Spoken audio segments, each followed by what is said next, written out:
Hi friends, എല്ലാവർക്കും നമസ്കാരം. സുഹൃത്തുക്കളെ, നമ്മളിന്ന് മിഡിൽ ഈസ്റ്റുമായിട്ട് ബന്ധപ്പെട്ടൊരു പ്രധാനപ്പെട്ട ടോപ്പിക്കാണ് നമ്മളുടെ ഇന്നത്തെ ഡിസ്കഷൻ. അതായത് നമുക്കറിയാം, യുദ്ധം ഏത് രാജ്യങ്ങൾ പരസ്പരം ചെയ്തു കഴിഞ്ഞാലും ഇപ്പോൾ അൾട്ടിമേറ്റ് വിക്ടറി ഒരു രാജ്യത്തിനുണ്ടായാൽ തന്നെയും നാശനഷ്ടങ്ങൾ, യുദ്ധം കൂടുതൽ ദിവസങ്ങൾ അല്ലെങ്കിൽ കൂടുതൽ കാലം, ഇപ്പോൾ നമ്മൾ ലോങ് ടൈം വാർ എന്നൊക്കെ പറയുന്ന ആ ഒരു അവസ്ഥയിലേക്ക് പോവുകയാണെങ്കിൽ, ഇപ്പോൾ ലോങ് ടൈം വാർ എന്ന് പറഞ്ഞു കഴിഞ്ഞാൽ മാസങ്ങളോളം നീണ്ടു നിൽക്കുന്ന യുദ്ധങ്ങൾ ലോങ് ടൈം വാർ എന്ന് പറയാൻ പറ്റും. ഇപ്പോൾ ഇന്ത്യയും പാകിസ്ഥാനും തമ്മിൽ ഓപ്പറേഷൻ സിന്ദൂറിൽ അതിന് നമുക്കൊരു വളരെ ഷോർട്ട് ടൈം വാർ എന്ന് മാത്രമേ നമുക്ക് പറയാൻ പറ്റുള്ളൂ, ഷോർട്ട് ടൈം കോൺഫ്ലിക്റ്റ്. അതുകൊണ്ടാണ് നമുക്ക് തീർച്ചയായിട്ടും ഇരു രാജ്യങ്ങൾക്കും നാശനഷ്ടങ്ങളുടെ കണക്കെടുക്കുമ്പോൾ ഒരു പക്ഷേ വളരെ കുറവായിട്ട് നമുക്ക് എന്ന് പറഞ്ഞാൽ ഷോർട്ട് ടൈം വാറിൽ അല്ലെങ്കിൽ ഈ ദിവസങ്ങൾ മാത്രം അല്ലെങ്കിൽ മണിക്കൂറുകൾ മാത്രം നീണ്ടു നിൽക്കുന്ന യുദ്ധങ്ങളാണെങ്കിൽ നഷ്ടങ്ങളുടെ കണക്കുകൾ വളരെ കുറവായിരിക്കും. പക്ഷേ ലോങ് ടൈം വാർ, ഇരു രാജ്യങ്ങൾ തമ്മിൽ ഫുൾ ഫ്ലെഡ്ഡ് വാറിലേക്ക് വരുമ്പോൾ, ഇപ്പോൾ നമ്മൾ ഈ മിഡിൽ ഈസ്റ്റിൽ കണ്ടുകൊണ്ടിരിക്കുന്ന ഇറാൻ, ഇസ്രായേൽ, അമേരിക്ക കോൺഫ്ലിക്റ്റ് പോലെ കോൺഫ്ലിക്റ്റ് അല്ലെങ്കിൽ യുദ്ധം തുടർന്നുകൊണ്ടിരിക്കുമ്പോൾ, ഇപ്പോൾ അമേരിക്കയെ സംബന്ധിച്ച് ഡയറക്റ്റായിട്ട് അവരുടെ ലാൻഡിൽ അല്ലെങ്കിൽ രാജ്യത്ത് ആക്രമണം ഉണ്ടാകുന്നില്ലെങ്കിൽ തന്നെയും, അതുപോലെ തന്നെ അവരുടെ മിലിറ്ററി പേഴ്സണലും അത്ര കാര്യമായിട്ടുള്ള നമ്പേഴ്സിൽ നഷ്ടങ്ങൾ അല്ലെങ്കിൽ ഉണ്ടാകുന്നില്ലെങ്കിൽ തന്നെയും മറ്റ് പല രീതിയിലുള്ള വൻ നാശനഷ്ടങ്ങൾ, വൻ നഷ്ടങ്ങൾ, സാമ്പത്തികമായിട്ടുള്ള നാശനഷ്ടങ്ങൾ നേരിടും എന്നുള്ള കാര്യത്തിൽ സംശയമൊന്നുമില്ല. കാരണം ഇപ്പോൾ യുദ്ധം ചെയ്യുമ്പോൾ എത്ര വലിയ പവർഫുൾ രാജ്യമായാലും അത്രയും പവർഫുൾ അല്ലാത്ത രാജ്യത്തിനെതിരെ യുദ്ധം ചെയ്തു കഴിഞ്ഞാൽ ശരി, ഇപ്പോൾ നമുക്കറിയാം വിയറ്റ്നാം വാറിലൊക്കെ അമേരിക്ക പോലുള്ള രാജ്യങ്ങൾ നേരിട്ട, ഈവൻ ചൈനയും വിയറ്റ്നാം തമ്മിലുള്ള യുദ്ധത്തിന് ചൈനയെ വളരെ ഇത്രയും വലിയ രാജ്യത്തെ വളരെ എന്താണ് പറയുന്നത്, ഈ നാണം കെടുത്തിയ രാജ്യമാണ് വിയറ്റ്നാം. അപ്പം യുദ്ധത്തിൽ സൈസ് ഡസ് നോട്ട് മാറ്റർ എന്നുള്ളതാണ് ശരിക്കും പറഞ്ഞു കഴിഞ്ഞാൽ. അപ്പോൾ അൾട്ടിമേറ്റ് വിക്ടറിയൊക്കെ നമുക്ക് സക്സസ് പറയാം, അമേരിക്കയ്ക്ക് പറയാം, ട്രംപിന് പറയാം, ഞങ്ങളുടെ ലക്ഷ്യം നേടി, യുദ്ധം ഞങ്ങൾ ജയിച്ചു, അല്ലെങ്കിൽ അങ്ങനെയൊക്കെ നമുക്ക് വീരവാദം മുഴക്കാമെങ്കിൽ തന്നെയും ഉണ്ടാകുന്ന നഷ്ടങ്ങളെ നമുക്ക് തീർച്ചയായിട്ടും തൽക്കാലം മൂടി വെക്കാൻ സാധിക്കുമെങ്കിലും പിന്നീട് നമുക്ക് വൺ ബൈ വൺ ആയിട്ട്, കാരണം ലോകത്തിൻ്റെ ഒരു പ്രത്യേകത എങ്ങനെയാണല്ലോ, നമ്മളിപ്പോൾ ഏത് കാര്യവും ഇപ്പോൾ ഇന്ത്യയും പാകിസ്ഥാനും തമ്മിൽ ഓപ്പറേഷൻ സിന്ധു സമയത്ത് നടന്നിട്ടുള്ള കാര്യങ്ങളുടെ കൃത്യമായിട്ടുള്ള വിവരണങ്ങൾ നമുക്കറിയത്തില്ല. പക്ഷേ കാലക്രമേണ നമുക്കത് ബോധ്യമാകും. നമുക്ക് ഇപ്പോൾ ഇന്ത്യയുടെ ഭാഗത്തുനിന്നും നമുക്ക് തീർച്ചയായിട്ടും നമുക്ക് ഏതെങ്കിലും രീതിയിലൊക്കെയുള്ള, കാരണം നഷ്ടങ്ങൾ എന്ന് പറയുമ്പോൾ പാകിസ്ഥാനിൽ നിന്നും നമ്മൾ വളരെ ശക്തമായിട്ടുള്ള ഡ്രോണുകളുടെ അറ്റാക്കുകൾ നമ്മൾ നേരിടുന്നുണ്ട് കേട്ടോ. അപ്പോൾ അതിനെ നമുക്ക് തീർച്ചയായിട്ടും ഇൻ്റർസെപ്റ്റ് ചെയ്യുകയും അല്ലെങ്കിൽ ഡിഫെൻഡ് ചെയ്യുക. അപ്പോൾ തീർച്ചയായിട്ടും ഇന്ത്യയുടെ ഭാഗത്തുനിന്ന് വളരെ ശക്തമായിട്ടുള്ള എന്താ പറയുക, നമ്മുടെ ആയുധങ്ങൾ വളരെ കൂടുതൽ നമുക്ക് ഈ എയർ ഡിഫൻസ് സിസ്റ്റം, അതുപോലെ തിരിച്ച് നമ്മൾ ഡ്രോണുകൾ കൊണ്ട് അറ്റാക്ക് ചെയ്യുകയൊക്കെ ചെയ്യുമ്പോൾ തീർച്ചയായിട്ടും നമുക്ക് സാമ്പത്തികമായിട്ടുള്ള നഷ്ടങ്ങൾ അല്ലെങ്കിൽ നമ്മുടെ ആയുധങ്ങൾ ഡിപ്ലീഷൻ സംഭവിക്കും എന്നുള്ള സംശയമൊന്നുമില്ല. അപ്പോൾ ഇത്രയും കൂടുതൽ മാസങ്ങളായിട്ട് യുദ്ധം ചെയ്തുകൊണ്ടിരിക്കുന്ന രണ്ട് രാജ്യങ്ങൾ അല്ലെങ്കിൽ ഒരു കൂട്ടം രാജ്യങ്ങളുടെ സ്റ്റോക്ക് പയൽ അല്ലെങ്കിൽ അവരുടെ ആർമറി, അവരുടെ ആയുധപ്പുര തീർച്ചയായിട്ടും എന്താണ് പറയുന്നത്, അതിനകത്തിലൊരു നല്ല കുറവ് സംഭവിക്കും, നാശനഷ്ടങ്ങൾ ഉണ്ടാകും പരസ്പരം അങ്ങോട്ടും ഇങ്ങോട്ടും. നമുക്കറിയാം, ഓഫ് കോഴ്സ് ഇറാന് കൂടുതൽ ശക്തമായിട്ടുള്ള ആക്രമണങ്ങൾ ഇസ്രായേലിൻ്റെയും അമേരിക്കയുടെയും ഭാഗത്തുനിന്ന് ഉണ്ടായതുകൊണ്ട് തീർച്ചയായിട്ടും ഇറാനിൽ നാശനഷ്ടങ്ങൾ ഉണ്ടായിട്ടുണ്ട്. കാരണം ഒത്തിരി ആൾക്കാർ ഒരു പക്ഷേ മരണപ്പെട്ടിട്ടുണ്ടായിരിക്കാം. അതുപോലെ തന്നെ തിരിച്ച് ഇസ്രായേലിലും ഇറാൻ്റെ ശക്തമായിട്ടുള്ള തിരിച്ചടികൾ, കാരണം ഇസ്രായേലിനും അവരുടെ ഇൻഫ്രാസ്ട്രക്ചേഴ്സും ബിൽഡിങ്സും അതുപോലെ തന്നെ അവരുടെ മിലിറ്ററി അസറ്റ്സിനും ഒക്കെ തന്നെ കാര്യമായിട്ടുള്ള നാശനഷ്ടങ്ങൾ ഉണ്ടായിട്ടുണ്ട്. അത് പക്ഷേ നമുക്കിപ്പോൾ അറിയാൻ സാധിക്കത്തില്ല. പിന്നീട് നമുക്ക് കാലം മുന്നോട്ട് പോകുന്നതിന് ഇതിനെ നമുക്ക് ഡിസ്ക്ലാസിഫൈഡ് ആയിട്ടുള്ള റിപ്പോർട്ടുകൾ കൂടെ നമുക്ക് മനസ്സിലാക്കാൻ സാധിക്കും. അപ്പോൾ നമ്മളിന്നിവിടെ പറയാൻ പോകുന്നത് അമേരിക്കയെ പറ്റിയുള്ളൊരു വിവരമാണ്. അമേരിക്കയെ പറ്റി എന്ന് പറയുമ്പോൾ നമുക്കറിയാം, അമേരിക്ക കാര്യമായിട്ടുള്ള പ്രഹരം ഇറാനിൽ നിന്നും മേടിച്ച് കൂട്ടിയിട്ടുണ്ടെന്നുള്ളത് നമുക്കറിയാം. അമേരിക്കയുടെ മിലിറ്ററി ബേസസ് എല്ലാം വളരെ ശക്തമായിട്ടുള്ള ഇറാൻ്റെ അറ്റാക്സിനും കൗണ്ടർ അറ്റാക്സിനും ഒക്കെ തന്നെ വിധേയമായിട്ടുണ്ട്. അതായത് ഗൾഫ് രാജ്യങ്ങളിൽ ഉള്ള ബഹ്റൈൻ, കുവൈറ്റ്, UAE, സൗദി ഇതുപോലുള്ള രാജ്യങ്ങളിലെ അമേരിക്കൻ ബേസസിനെയാണല്ലോ ഇറാൻ തീർച്ചയായിട്ടും ടാർഗറ്റ് ചെയ്യുകയും ശക്തമായിട്ടുള്ള ആക്രമണങ്ങൾ അഴിച്ചുവിടുകയും ചെയ്തു. അപ്പോൾ തീർച്ചയായിട്ടും ഈ ബേസുകളൊക്കെ തന്നെ എന്ന് പറയുമ്പോൾ അവിടെ മിലിറ്ററി അസറ്റ്സുകളൊക്കെ ഉണ്ട്. ഇപ്പോൾ എയർബേസ് എന്ന് പറയുമ്പോൾ അല്ലെങ്കിൽ മറ്റേതെങ്കിലും മിലിറ്ററി ബേസ് എന്ന് പറയുമ്പം അവരുടെ പവർഫുള്ളായിട്ടുള്ള എയർ ഡിഫൻസ് സിസ്റ്റംസ് ഉണ്ടായിരിക്കാം, റഡാർസ് ഉണ്ടായിരിക്കാം, എയർക്രാഫ്റ്റ് ഉണ്ടായിരിക്കാം. ഇപ്പം ഒരു നേവൽ ബേസിനെയാണ് അറ്റാക്ക് ചെയ്യുന്നതെങ്കിൽ ഷിപ്സ് ഉണ്ടാകാം, സബ്മറൈൻസ് ഉണ്ടാകാം. ഓക്കെ, അപ്പം തീർച്ചയായിട്ടും ഇതുപോലുള്ള ശക്തമായിട്ടുള്ള കൗണ്ടർ അറ്റാക്ക് അല്ലെങ്കിൽ പ്രത്യാക്രമണം മറുഭാഗത്തു നിന്നുണ്ടാകുമ്പോൾ തീർച്ചയായിട്ടും ഈ രാജ്യത്തിന് നഷ്ടങ്ങളൊന്നും ഉണ്ടായിട്ടില്ല, അല്ലെങ്കിൽ നമുക്ക് പരിക്കുകളൊന്നും പറ്റിയിട്ടില്ല എന്ന് പറയാൻ സാധിക്കത്തില്ല.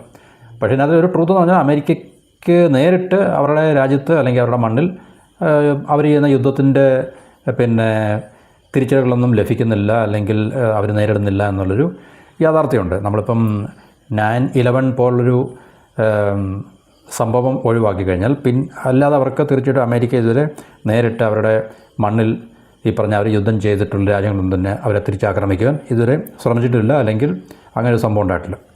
പക്ഷേ എന്നും പറഞ്ഞ് ഇപ്പം ഇറാഖിലായാലും അഫ്ഗാനിസ്ഥാനിലായാലും ഇപ്പോൾ ഇറാനിലായാലും അമേരിക്കയ്ക്ക് സാമ്പത്തികമായിട്ടും അല്ലെങ്കിൽ അവരുടെ സൈനികരമായിട്ടുള്ള ഈ അസറ്റുകൾ അല്ലെങ്കിൽ വെപ്പൺസിനൊന്നും ഡിപ്ലീഷൻ സംഭവിച്ചിട്ടില്ല.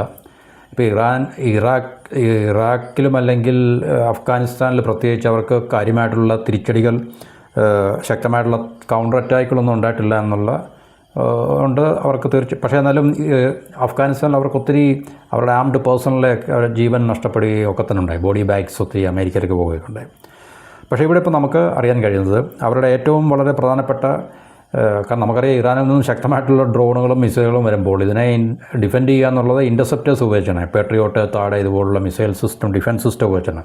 അപ്പോൾ തീർച്ചയായിട്ടും 1-2 ഡ്രോണുകളൊന്നുമില്ല, ഡ്രോൺ സ്വാമാണ് ശരിക്കും പറഞ്ഞത്. നൂറുകണക്കിന് ആയിരക്കണക്കിന് ഡ്രോണുകളാണ് ഇത്രയും ദിവസം യുദ്ധത്തിൽ ഇറാൻ്റെ ഭാഗത്തു നിന്നും ഈ പറഞ്ഞ ഡിഫറൻ്റ് ആയിട്ടുള്ള അവരുടെ ഈ എന്താണ് പറയുന്നത് മിലിറ്ററി ലൊക്കേഷൻസിനെ ലക്ഷ്യമാക്കി. അപ്പോൾ ഇതിനെല്ലാം ഡിഫെൻഡ് ചെയ്യുക, ഇൻ്റർസെപ്റ്റ് ചെയ്യുക എന്നുള്ളത് തീർച്ചയായിട്ടും ഇവിടുന്നും തിരിച്ച് മിസൈലും ഡ്രോണുകളൊക്കെ തന്നെ കത്തിച്ചങ്ങോട്ട് വിട്ടാൽ മാത്രമേ സാധ്യമാകത്തുള്ളൂ.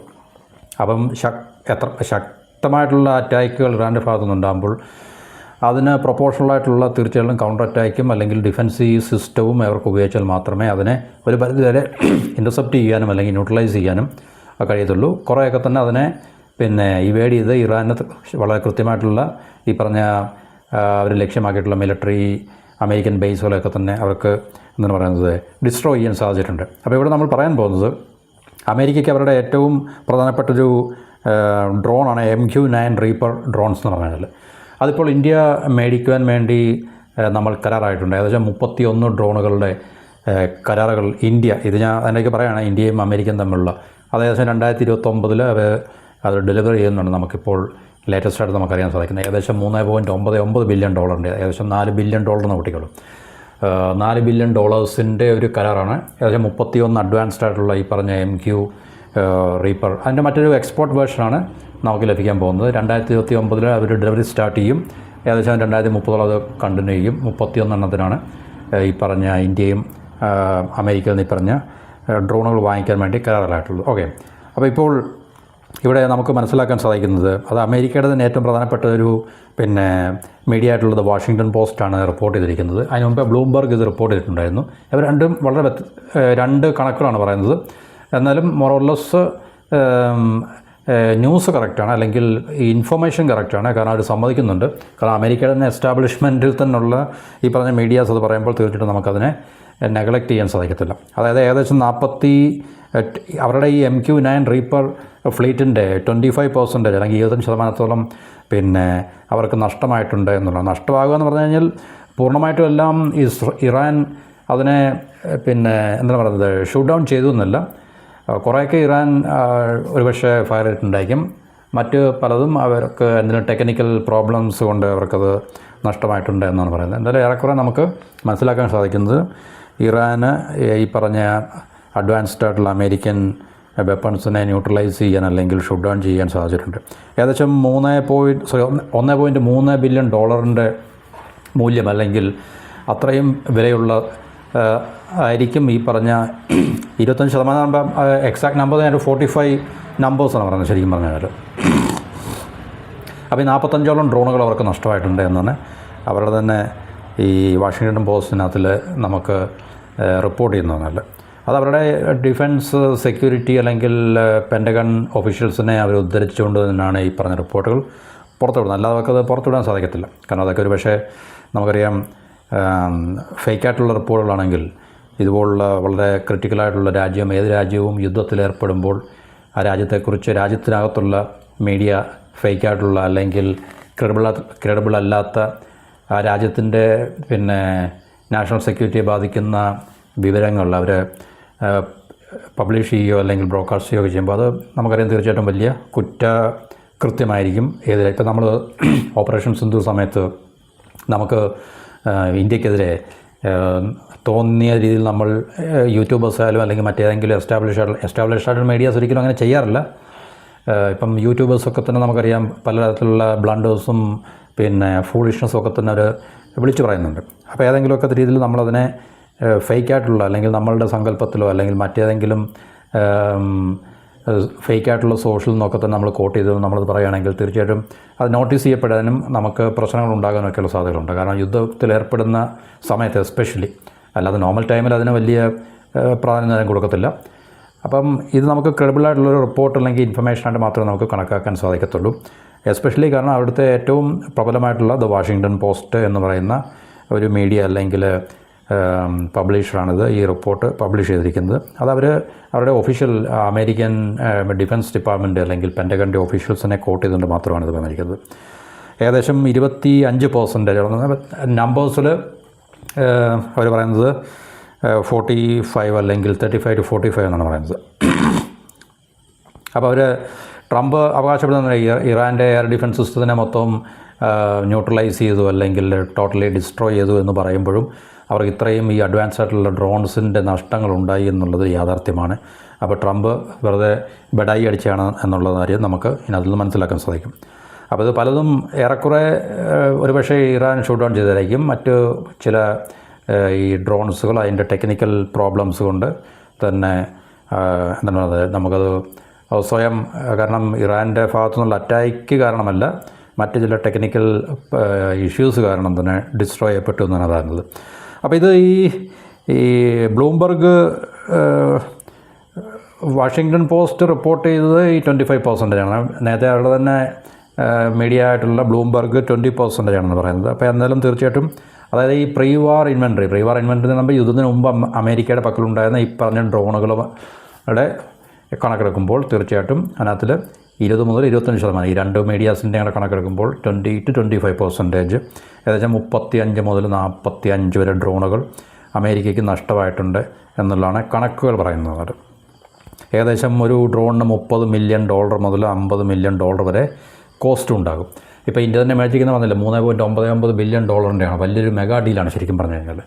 31 ഡ്രോൺസിൻ്റെ ഈ പറഞ്ഞ MQ-9 റീപ്പർ അതിൻ്റെ മറ്റൊരു വേർഷനാണ്. അത് 15 നമ്മൾ ഇന്ത്യൻ നേവിക്ക് വേണ്ടിയും പിന്നുള്ള 8 ആർമിക്കും 8 പിന്നെ എയർഫോഴ്സിനും വേണ്ടിയാണ് ശരിക്കും പറഞ്ഞത്.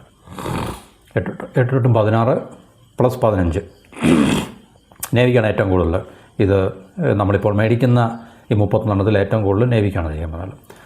അപ്പോൾ 2029 ഡെലിവറി സ്റ്റാർട്ട് ചെയ്യും. 2030 അതിങ്ങനെ 30 ഏകദേശം അതൊരു ഡെലിവറി കഴിയുമെന്നാണ് പറയുന്നത്.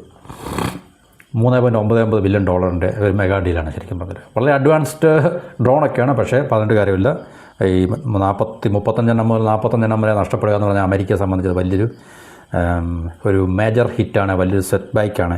പ്രത്യേകിച്ച് ഇറാനെ പോലുള്ള രാജ്യം ഇതിൻ്റെ ഭാഗത്തുനിന്ന് ഇങ്ങനൊരു എന്താണ് ഒരു ഹിറ്റ് ബാക്ക് കിട്ടുക എന്ന് പറഞ്ഞു കഴിഞ്ഞാൽ അമേരിക്കയുടെ പിന്നെ സൂപ്പർ പവർ സ്റ്റാറ്റസ് എത്രത്തോളം അതിനകത്തിൽ വലിയൊരു ഗ്യാപ്പ് ഉണ്ടായിട്ടുണ്ട് എന്നുള്ള കാര്യം നമുക്ക് മനസ്സിലാക്കാൻ സാധിക്കും. അപ്പോൾ ഇതൊരു ഡ്രോണിന് $30 മില്യൺ മുതൽ $50 മില്യൺ വരെ വില വരുമെന്നും പറയുന്നുണ്ട്. അതിൻ്റെ സെൻസർ, റഡാർ, അതുപോലെ തന്നെ ഓർഡിനൻസ് കോൺഫിഗറേഷൻ ഇതെല്ലാം ഡിപ്പെൻഡ് ചെയ്ത, കാരണം പല ഡ്രോണുകളും പല ഫീച്ചേഴ്സ് ഉള്ളതായിരിക്കും ടെക്നോളജിക്കലി. അപ്പോൾ അതിൻ്റെ ആ ഫീച്ചേഴ്സ് വ്യത്യാസമനുസരിച്ച് ഈ പറഞ്ഞ വിലയിലെ 30 മുതൽ 50 വരെയുള്ള ആ ഒരു ബാൻഡ് വിഡ്ത്തിൽ ഒരു ഡ്രോണിൻ്റെ കോസ്റ്റ് ഉണ്ടാകും. അപ്പം $30 മില്യൺ എന്ന് പറയുമ്പം നിസ്സാരമായിട്ടുള്ള തുകയൊന്നുമില്ല. $30 ലക്ഷം കാര്യമാണ് പറയുന്നത്. അപ്പോൾ ഇത് വളരെ അഡ്വാൻസ്ഡ് ആണെന്നൊക്കെ പറഞ്ഞാണ്. കാരണം ഇന്ത്യ 2024 ശരിക്കും പറഞ്ഞു കഴിഞ്ഞാൽ ഇതിനു വേണ്ടിയുള്ള ഡീല് നമ്മൾ സൈൻ ചെയ്യുന്നത്. അന്നേരം ഇറാനും ഈ അമേരിക്കയും തമ്മിലുള്ള യുദ്ധമൊന്നും ഉണ്ടായിട്ടില്ലായിരുന്നു. പക്ഷേ ഇപ്പോഴായിരുന്നു ഈ പറഞ്ഞ ഇന്ത്യ അമേരിക്കയും തമ്മിലുള്ള ഇതിനു വേണ്ടിയുള്ളൊരു നെഗോസിയേഷനോ അല്ലെങ്കിൽ എന്താണ് പറയുന്നത് ആ ഒരു ഡീലിന് വേണ്ടിയുള്ള പുറപ്പാടെങ്കിൽ ഒരു പക്ഷേ ഇന്ത്യ എത്രത്തോളം ഇത് മേടിക്കുവാൻ വേണ്ടി താല്പര്യപ്പെടുമായിരുന്നു എന്നുള്ളത് നമുക്ക് കാത്തിരുന്ന് കാണേണ്ട ഒരു വിഷയമാണ്. ഓക്കെ, ഇത് 2024 നമ്മൾ ഓൾറെഡി ഡീൽ സൈൻ ചെയ്തതാണ്. അതുകൊണ്ട് നമുക്ക് അതിനകത്തിൽ ഒന്നും ചെയ്യാൻ സാധിക്കത്തില്ല. അവരത് ഡെലിവറി ചെയ്യാനുള്ള ടൈം ആയിട്ടുണ്ട്. അപ്പോൾ ഇത് പിന്നെ വളരെ ഹൈ ആൾട്ടിറ്റ്യൂഡ് പ്ലാറ്റ്ഫോമിൽ സർവലൻസ്, റെക്കഗ്നൈസൻസ്, അതുപോലെ തന്നെ ടാർഗറ്റഡ് പ്രിസിഷൻ സ്ട്രൈക്ക്, ഇത് US എയർഫോഴ്സിൻ്റെ തന്നെ ഡോക്യുമെൻറ്റേഷനിൽ നിന്നാണ് നമുക്കിത് മനസ്സിലാക്കാൻ സാധിക്കുന്നത്. കാര്യമൊക്കെ ശരിയാണ്, പക്ഷേ തിരിച്ച് നമുക്ക് പണി കിട്ടിയില്ലെങ്കിൽ എല്ലാവും നല്ലതാണ്. പണി കിട്ടുന്ന മറിച്ച് നമ്മുടെ ശത്രു ആരാണ്? ഇപ്പോൾ നമുക്കിപ്പോൾ ഉദാഹരണത്തിന് ഇത് വളരെ മെച്ചപ്പെട്ട പ്ലാറ്റ്ഫോമാണെന്നൊക്കെ പറഞ്ഞ് നമ്മൾ ഉപയോഗിക്കും. ഇപ്പോൾ ഇന്ത്യയുടെ കാര്യം എടുക്കുമ്പോൾ, ഇപ്പോൾ പാകിസ്ഥാനോട് നമ്മൾ യുദ്ധം ഉണ്ടാകുമ്പോൾ തീർച്ചയായിട്ടും പാകിസ്ഥാനിൽ നിന്ന് നമ്മൾ നേരിടുന്ന ഏതെങ്കിലും ഡ്രോണുകളുടെ, മിസൈലുകളുടെ അല്ലെങ്കിൽ അവരുടെ ആൻറ്റി ഡ്രോൺ വെപ്പൺ സിസ്റ്റം ഇത് ടാർഗറ്റ് ആയിക്കഴിഞ്ഞാൽ നമുക്ക് അന്നേരം നഷ്ടമാകുന്നത് ഇന്ത്യയെ പോലെ രാജ്യത്തിന് വലിയ നഷ്ടമായിരിക്കും. നമുക്കതറിയാം, വൻതോതിൽ വലിയ തുക കൊടുത്ത് നമ്മൾ മേടിക്കുന്നതാണ്. അപ്പം ഇത് എല്ലാ വെപ്പൺ സിസ്റ്റവും ഫുൾ പ്രൂഫാണെന്ന് നമുക്ക് പറയാൻ പറ്റത്തില്ല. ഏത് സമയവും കൗണ്ടർ അറ്റാക്കിൽ കൂടെ അത് ടാർഗറ്റ് ചെയ്യപ്പെടാം. അതിപ്പോൾ അഡ്വാൻസ്ഡ് ആയിട്ടുള്ള ഫൈറ്റർ എയർക്രാഫ്റ്റ് ആയാലും ഇതുപോലുള്ള ഡ്രോണുകളായാലും ഈവൻ സബ്മറൈൻസ് ആയാലും അഡ്വാൻസ് സബ്മറൈൻസ് ആയാലും ഏത് വെപ്പൺ സിസ്റ്റം ആയാലും ശരി, നമുക്കൊന്നും ഫുൾ പ്രൂഫല്ല. ഒന്നിനും നമുക്ക് 100% ഗ്യാരണ്ടി ഒന്നിനും നൽകാൻ സാധിക്കത്തില്ല. കാരണം നമ്മുടെ മറുഭാഗത്തുള്ള ശത്രു, ഇപ്പോൾ ഏത് രാജ്യമായാലും ശരി, ശത്രു മീൻസ് ഒരു രാജ്യം, ഇപ്പോൾ അമേരിക്കയുടെ മറുഭാഗത്ത് നിൽക്കുന്ന ഇറാൻ അല്ലെങ്കിൽ ഇന്ത്യയുടെ മറുഭാഗത്ത് നിൽക്കുന്ന പാകിസ്ഥാൻ, നമ്മളൊന്നും ഇതിനെയൊന്നും എന്താ പറയുന്നത്, ഈ അതിനെ നമ്മൾ ചെറുതായി കാണാനോ, കാരണം ആക്രമണം ഏത് രീതിയിലാണ് മറുഭാഗം നമുക്കെതിരെ തൊടുത്ത് വിടുന്നത് നമുക്ക് പറയാൻ സാധിക്കത്തില്ല. അപ്പോൾ അതിൻ്റെ ഒരു വലിയൊരു തിരിച്ചടി, കാരണം അമേരിക്ക ഒരു പക്ഷേ ഇറാനെ കൃത്യമായിട്ട് എന്താണ് പറയുന്നത്, അവരുടെ കേപ്പബിലിറ്റി മനസ്സിലാക്കുവാനോ അല്ലെങ്കിൽ അത് തെറ്റായി മനസ്സിലാക്കിക്കൊണ്ട് യുദ്ധത്തിൽ റോങ് ടൈമിലൊക്കെ ഏർപ്പെട്ടതാണ് തീർച്ചയായിട്ടും അവർക്ക് പറ്റിയ ഏറ്റവും വലിയ അബദ്ധമെന്നാണ് ഇപ്പോൾ പൊതുവേ നമുക്ക് മനസ്സിലാക്കാൻ സാധിക്കുന്നത്. അപ്പോൾ ഇത് ഹെൽഫെയർ മിസൈൽ അല്ലെങ്കിൽ joint direct attack munition guided bombs, ഇതൊക്കെ എൻ്റെ ടെക്നോളജിക്കൽ വെപ്പൺ സിസ്റ്റമായിട്ട് ബന്ധപ്പെട്ട കാര്യങ്ങളാണ്. അപ്പോൾ അത് നമ്മളിവിടെ ചർച്ച ചെയ്യുന്നില്ല. ഇതിൻ്റെ സം ടോട്ടൽ എന്ന് പറഞ്ഞാൽ അമേരിക്കയ്ക്ക് വളരെ അഡ്വാൻസ്ഡ് ആയിട്ടുള്ള ഇത്രയും വില കോസ്റ്റ് അല്ലെങ്കിൽ പൈസ ചിലവാക്കി അവർ ഉണ്ടാക്കിയെടുത്ത അഡ്വാൻസ് പ്ലാറ്റ്ഫോം അവർക്ക് വളരെയധികം നമ്പേഴ്സ് നഷ്ടമായി എന്നുള്ളതാണ് നമുക്ക് മനസ്സിലാക്കാൻ സാധിക്കുന്നത്. അപ്പോൾ ഇത് ഈ പറഞ്ഞ ഇറാൻ്റെ ഈ യമനിലും ഇറാഖിലും ഒക്കെ തന്നെ ഇവർ ഈ ഡ്രോണുകൾ വളരെ ലോ ആൾട്ടിറ്റ്യൂഡിൽ പറന്നപ്പോൾ തീർച്ചയായിട്ടും ഇറാൻ്റെ അത്ര നമുക്കറിയാം, അവരുടെ ഇപ്പം വളരെ പ്രഹരശേഷിയുള്ള ആയുധങ്ങളൊക്കെ തന്നെയാണ് ഇറാൻ്റെ പക്കലുള്ളത്. എന്നാൽ തന്നെയും ഇറാൻ്റെ ഈ പറഞ്ഞ ടാർഗറ്റിന് ഇത് വിധേയമായി എന്നുള്ളതാണ് യാഥാർത്ഥ്യം. അങ്ങനെ അവർക്ക് ഇത്രയും ഈ 25% എന്ന് പറഞ്ഞാൽ നിസ്സാരമായിട്ടുള്ള ഒരു എന്താ പറയുക റേറ്റോ അല്ലെങ്കിൽ കണക്കൊന്നുമില്ല. അല്ലെങ്കിൽ 35 മുതൽ 45 വരെ എണ്ണം ഡ്രോണുകൾ നഷ്ടപ്പെടുക എന്നുള്ളത് നിസ്സാരവൽക്കരിക്കേണ്ട ഒരു കാര്യമല്ല. അപ്പോൾ ഈ പറഞ്ഞ ഡ്രോൺ അല്ലെങ്കിൽ എയർക്രാഫ്റ്റ് ഈ സ്ട്രൈറ്റ് ഓഫ് ഹോർമസിൽ ഇത് ഈ സ്ഥിരമായിട്ട് അമേരിക്ക ഉപയോഗിച്ചുകൊണ്ടിരിക്കുന്നതാണ്. അപ്പോൾ അവിടെ തീർച്ചയായിട്ടും അമേരിക്കയും ഇറാനും തമ്മിൽ സ്ട്രൈറ്റ് ഓഫ് ഹോർമസിൻ്റെ കൺട്രോളിന് വേണ്ടി നമുക്കറിയാം വളരെ ശക്തമായിട്ടുള്ള എന്താണ് പറയുന്നത് ബാറ്റിൽ നടന്നുകൊണ്ടിരുന്ന ഒരു സമയമാണ്. ഇപ്പോഴും അത് കൺക്ലൂഡ് ചെയ്തിട്ടില്ല. പക്ഷേ യുദ്ധത്തിന് ഒരു ചെറിയൊരു എന്താണ് പറയുന്നത് ഹോൾട്ട് ഉണ്ട് എന്നുള്ളൊരു യാഥാർത്ഥ്യം നമ്മൾ മനസ്സിലാക്കുക. അപ്പോൾ ഇവിടെ പ്രധാന പ്രശ്നം എന്ന് പറഞ്ഞാൽ അമേരിക്കയുടെ ഈ വെപ്പൺസിലും അല്ലെങ്കിൽ മുണീഷ്യൻസിലും ഒക്കെ തന്നെയുള്ള ഈ ഏറ്റവും അവർക്ക് ഡിപ്ലീഷൻ സംഭവിച്ചുകൊണ്ടിരിക്കുന്നതിൽ ഏറ്റവും മുന്നിൽ നിൽക്കുന്ന ഒരു അല്ലെങ്കിൽ ആ ലിസ്റ്റിൽ ഏറ്റവും പ്രധാനപ്പെട്ട ഒരു പങ്കുവഹിക്കുന്നതാണ് ഈ MQ-9 റീപ്പർ ഡ്രോണുകൾ എന്ന് പറയുന്നത് ശരിക്കും പറഞ്ഞാൽ. അപ്പോൾ അവർക്കത് നഷ്ടമാണ്. കാരണം ഇതൊക്കെ ഉണ്ടാക്കിയെടുക്കുക എന്ന് പറഞ്ഞാൽ വീണ്ടും ഇതിനെ ഈ യുദ്ധത്തിന് മുമ്പുള്ള ഒരു സ്റ്റോക്കിലേക്ക് ഉണ്ടാക്കിയെടുക്കുക എന്ന് പറഞ്ഞു കഴിഞ്ഞാൽ പെട്ടെന്ന് സംഭവിക്കുന്ന ഒരു കാര്യമൊന്നുമില്ല. അതിന് വർഷങ്ങൾ, ഒരു പക്ഷേ 2, 3, 4, 5 വർഷങ്ങളൊക്കെ തന്നെ വേണ്ടി വരും. കാരണം ഇത് പെട്ടെന്ന് മാനുഫാക്ചർ ചെയ്തെടുക്കാൻ പറ്റുന്ന, ഇപ്പം കളിപ്പാട്ടം പോലോ അല്ലെങ്കിൽ നമ്മുടെ കാലെഴുതുന്ന ചെരുപ്പ് പോലെ പെട്ടെന്ന് ഉണ്ടാക്കിയെടുക്കാൻ പറ്റുന്ന കാര്യങ്ങളല്ല. അപ്പോൾ അതുകൊണ്ട് തീർച്ചയായിട്ടും അവരുടെ ഈ പറഞ്ഞ ഈ മാനുഫാക്ചറിങ് ഇതിനെ പൂർവ്വസ്ഥിതിയിലേക്ക് കൊണ്ടുവരിക എന്നുള്ളതും വളരെ എളുപ്പമുള്ള കാര്യമല്ല. കാരണം അമേരിക്കയ്ക്ക് ചൈനയുമായിട്ട് ഏതെങ്കിലും രീതിയിലുള്ള കോൺഫ്ലിക്റ്റ് ഇമ്മീഡിയറ്റ് ഫ്യൂച്ചറിൽ ഉണ്ടാകുകയാണെങ്കിൽ അവരുടെ കയ്യിലുള്ള ആയുധങ്ങളൊക്കെ തന്നെ ഇപ്പോൾ ഡിപ്ലീഷൻ സംഭവിച്ചിട്ടുണ്ട്. അത് വലിയൊരു ഭീഷണി അല്ലെങ്കിൽ വലിയൊരു ആശങ്ക അമേരിക്കയെ സംബന്ധിച്ചുണ്ട്. കാരണം തായ്വാൻ ചൈന ഇഷ്യൂ അമേരിക്കയ്ക്ക് തീർച്ചയായിട്ടും ട്രിഗർ ചെയ്യാൻ പറ്റുമോ എന്നുള്ള കാര്യത്തിലോ അല്ലെങ്കിൽ മറ്റേതെങ്കിലും ഒരു ഫ്ലാഷ് പോയിന്റിൽ അല്ലെങ്കിൽ ഒരു കോൺഫ്ലിക്റ്റ് സോണിൽ ചൈനയുമായിട്ടുള്ള ഏതെങ്കിലും തരത്തിലുള്ള ഉരസൽ ഉണ്ടായിക്കഴിഞ്ഞാൽ അമേരിക്കയ്ക്ക് ചൈനയെ എത്രത്തോളം എഫക്റ്റീവായിട്ട് ഇമ്മീഡിയറ്റ് ഫ്യൂച്ചറിൻ്റെ കാര്യമാണ് ഞാൻ പറഞ്ഞത് ഒരു പക്ഷേ ലോങ് ടൈം മീൻസ് ഒരു 5 ഇയർ ടൈം പീരീഡ് നമ്മളെടുത്ത് നോക്കുകയാണെങ്കിൽ ഒരു പക്ഷേ അവർക്ക് ഈ നഷ്ടമായിട്ടുള്ള ആയുധങ്ങളുടെ എല്ലാം ശേഖരം അവർക്ക് റീപ്ലനിഷ് ചെയ്യാനോ അല്ലെങ്കിൽ ആ സ്റ്റോക്കെല്ലാം അവർക്ക് പഴയ പ്രോസസ്സിലേക്ക് കൊണ്ടുവരികയും അല്ലെങ്കിൽ അതിനേക്കാളിൽ കൂടുതൽ അവർക്ക് ആക്കിയെടുത്തിട്ട് വേണമെങ്കിൽ തീർച്ചയായിട്ടും ചൈനയെ അവർക്ക് ഫേസ് ചെയ്യാം അല്ലെങ്കിൽ ചൈനയെ അവർക്ക് നേരിടാം. പക്ഷേ ഇപ്പോഴത്തെ അവസ്ഥയിൽ തീർച്ചയായിട്ടും ചൈന ഏതെങ്കിലും ഒരു എന്താ പറയുക കോൺഫ്ലിക്റ്റ് സോണിൽ ചൈനയായിട്ട് യുദ്ധം അമേരിക്കയ്ക്ക് പ്രതീക്ഷിക്കാൻ പോലും സാധിക്കത്തില്ല. ബിക്കോസ് അവരുടെ കയ്യിലുള്ള ഈ ഇൻ്റർസെപ്റ്റേഴ്സ് അല്ലെങ്കിൽ മിസൈൽസ് ഡ്രോണുകളെല്ലാം തന്നെ എന്താ പറയുന്നത് ഡിപ്ലീറ്റ് ആയിട്ടുണ്ട് എന്നുള്ള കാര്യമാണ് നമുക്ക് മനസ്സിലാക്കാൻ സാധിക്കുന്നത്. അപ്പോൾ അമേരിക്ക ശരിക്കും പറഞ്ഞാൽ അമേരിക്കയുടെ പെൻറ്റഗൺ ഈ ഒരു ഡ്രോൺ സിസ്റ്റം അവരതിനെ ഫേസ് ഔട്ട് ചെയ്യാൻ വേണ്ടി അത് അവരുടെ ഏറ്റവും പ്രധാനപ്പെട്ടൊരു വെപ്പൺ മാനുഫാക്ചറാണ് ജനറൽ ആറ്റോമിക് എന്ന് പറയുന്നത്. അപ്പം ഈ ജനറൽ ആറ്റോമിക് ആണ് ഈ പറഞ്ഞ ഡ്രോൺ പ്രൊഡ്യൂസ് ചെയ്യുന്നത്, മാനുഫാക്ചർ ചെയ്യുന്നത്. അപ്പോൾ അവരിതിനെ ഫേസ് ഔട്ട് ചെയ്തിട്ട്, കാരണം ഇത്രയും കോസ്റ്റ്ലി ആയിട്ടുള്ള ഈ ഡ്രോണിനെ ഫേസ് ഔട്ട് ചെയ്തിട്ട് ചീപ്പായിട്ടുള്ള ആംഡ് സർവൈലൻസ് ഡ്രോൺസും അതുപോലെ തന്നെ ചീപ്പ് ബട്ട് ടെക്നോളജിക്കലി സുപ്പീരിയർ ആയിട്ടുള്ള ഡ്രോണുകൾ കാരണം അമേരിക്ക ഇപ്പോഴാണ് ശരിക്കും അതിൻ്റെ കാര്യം മനസ്സിലായത്. അമേരിക്കയല്ല പല രാജ്യങ്ങൾക്കും ഇറാൻ വാർ ഇപ്പോൾ ഒരു കണ്ണു തുറക്കലാണ്, ഇന്ത്യക്ക് ഉൾപ്പെടെ. കാരണം ഇനിയും നമ്മൾ ഭാവിയിൽ ഈ ഇത്രയും വില കൊടുത്ത് അഡ്വാൻസ്ഡ് ആയിട്ടുള്ള വെപ്പൺ സിസ്റ്റം ഉണ്ടാക്കുന്നതിന് പകരം വളരെ ചീപ്പായിട്ട് ബട്ട് ടെക്നോളജിക്കലി അഡ്വാൻസ്ഡ് ആയിട്ടുള്ള ഡ്രോണുകളും മിസൈലുകളും ഒക്കെ തന്നെ ഉണ്ടാക്കുന്നതിൽ പല രാജ്യങ്ങളും ഇപ്പോൾ താല്പര്യം ഇനിയും അങ്ങനെ ആയിരിക്കും ഇനിയും പല രാജ്യങ്ങളും ചെയ്യാൻ പോകുന്നത്. ഇന്ത്യ അങ്ങനെയാണ് ചെയ്യാൻ പോകുന്നത് എന്നുള്ളതാണ് നമുക്ക് മനസ്സിലാക്കാൻ സാധിക്കുന്നത്. അപ്പോൾ അവരുടെ ഈ സൊഫിസ്റ്റിക്കേറ്റുള്ള വെപ്പൺസ് എല്ലാം ഡിപ്ലീറ്റഡ് ആയി കഴിഞ്ഞു. അമേരിക്കയുടെ കയ്യിൽ ഇപ്പോൾ സ്റ്റോക്ക് വളരെ കുറവാണ് എന്നുള്ളതാണ് നമുക്ക് മനസ്സിലാക്കാൻ സാധിക്കും. ഏകദേശം 850 ടൊമഹാക്ക് മിസൈൽസ്, ക്രൂയിസ് മിസൈൽസ്, അതുപോലെ തന്നെ 1000-ഓളം അല്ലെങ്കിൽ 1000-ന് മുകളിൽ പേട്രിയോട്ട്, അതുപോലെ തന്നെ താഡ് എന്ന് പറഞ്ഞാൽ അവരുടെ എയർ ഡിഫൻസ് സിസ്റ്റമാണ്. ഇതെല്ലാം അവർ കത്തിച്ചു കളഞ്ഞു. അപ്പോൾ ഇനിയും തീർച്ചയായിട്ടും ഇതൊക്കെ റീപ്ലനിഷ് ചെയ്ത് വരണമെങ്കിൽ സമയമെടുക്കും. പെട്ടെന്ന് ഇതൊന്നും നിർമ്മിച്ചെടുക്കുക എന്നുള്ളത് സാധ്യമല്ല എന്നുള്ള കാര്യങ്ങൾ നമ്മൾ മനസ്സിലാക്കണം. പക്ഷേ ട്രംപിൻ്റെ അഡ്മിനിസ്ട്രേഷൻ ഏത് ഗവൺമെൻറ്റും ചെയ്യുന്ന പോലെ തന്നെ ഇതെല്ലാം നിരസിച്ചിട്ടുണ്ട്. കാരണം അവർ പറയുന്നത് വെപ്പൺ ഷോർട്ടേജ് ഒന്നുമില്ല, നമ്മൾ വളരെ ഇപ്പോഴും സെക്യൂറാണ്, സേഫാണ്, വളരെ പവർഫുള്ളാണെന്നാണ് ട്രംപ് പറയുന്നത്, അല്ലെങ്കിൽ ട്രംപിൻ്റെ അഡ്മിനിസ്ട്രേഷൻ ക്ലെയിം ചെയ്യുന്നതാണ്. അപ്പോൾ ട്രംപിൻ്റെ ഭരണകൂടം ഈ അവരുടെ കോൺഗ്രസിൽ നിന്ന് ഏകദേശം $67 ബില്യൺ സപ്ലിമെൻ്ററി ഫണ്ടിങ് ആവശ്യപ്പെട്ടിട്ടുണ്ട്. കാരണം ഈ പറഞ്ഞ യുദ്ധത്തിൽ ഉണ്ടായിട്ടുള്ള നഷ്ടങ്ങളെ അവർക്ക് കോമ്പൻസേറ്റ് ചെയ്യാൻ വേണ്ടിയും അതുപോലെ തന്നെ അവരുടെ ഈ ആയുധങ്ങളെല്ലാം പുനർനിർമ്മിച്ചിട്ട് വീണ്ടും പഴയ പടുതിയിലേക്ക് കൊണ്ടുവരാൻ വേണ്ടിയാണല്ലോ. അപ്പോൾ ഇതാണ് ഇപ്പോൾ നമുക്ക് ഈ പറഞ്ഞ ഇതിപ്പോൾ ഈ MQ-9 റീപ്പർ ഡ്രോണിൻ്റെ കാര്യം മാത്രമാണ് നമ്മളിപ്പോൾ സംസാരിച്ചത്.